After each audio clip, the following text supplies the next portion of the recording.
নির্বাচনের বিষয়ে বিএনপি ডিসেম্বরের মধ্যে ইলেকশন চেয়েছেন।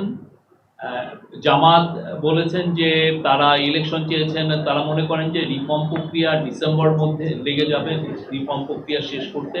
তো জামাত প্রফেসর ইউনূস যেটা বলেছেন, প্রফেসর ইউনূস আজকে তার মিটিংয়ে তিনটা পার্টিকে বলেছেন যে ইলেকশন ডিসেম্বর থেকে জুনের মধ্যে হবে। তো জামাত তার এই টাইমলাইনকে সমর্থন জানিয়েছেন এবং বলেছেন যে এটা তাদের সমর্থন আছে। এনসিপিও একই, তার ইলেকশন কমিশনের বিষয়ে এনসিপি এবং জামাত বলেছেন যে তারা মনে করে না যে এখন যে এই অবস্থায় আছে তাতে লেভেল প্লেইং একটা ফ্রি অ্যান্ড ফেয়ার ইলেকশনের জন্য যে পরিবেশ দরকার সেই পরিবেশটা নাই এবং এটা কোনো লেভেল প্লেইং ফিল্ড নাই। তারা জোর দিয়েছেন যাতে এই ইলেকশন কমিশনের সংস্কারের মাধ্যমে এটা লেভেল প্লেইং ফিল্ড এনশিওর করা হয়।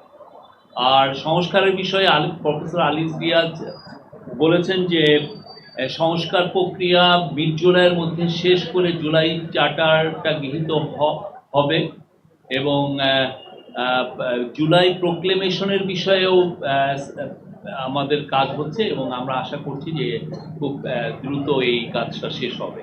উনি তো প্রত্যেকটা বিষয়ে বিচার প্রক্রিয়ার বিষয়ে প্রধান উপদেষ্টা বলেছেন এই মাসেই বিচার প্রক্রিয়া শুরু হবে। জুলাই যে হত্যাযজ্ঞ হয়েছে সেটার বিচার প্রক্রিয়া এই মাসে হবে এবং পার্টিগুলো তার কাছে অনুরোধ করেছেন যে খুব বিচার প্রক্রিয়ার জন্য খুব কুইক হয় এবং but at the same time যাতে ডিউ প্রসেসটা মেনটেন করে যত দ্রুত বিচার প্রক্রিয়া করা যায়।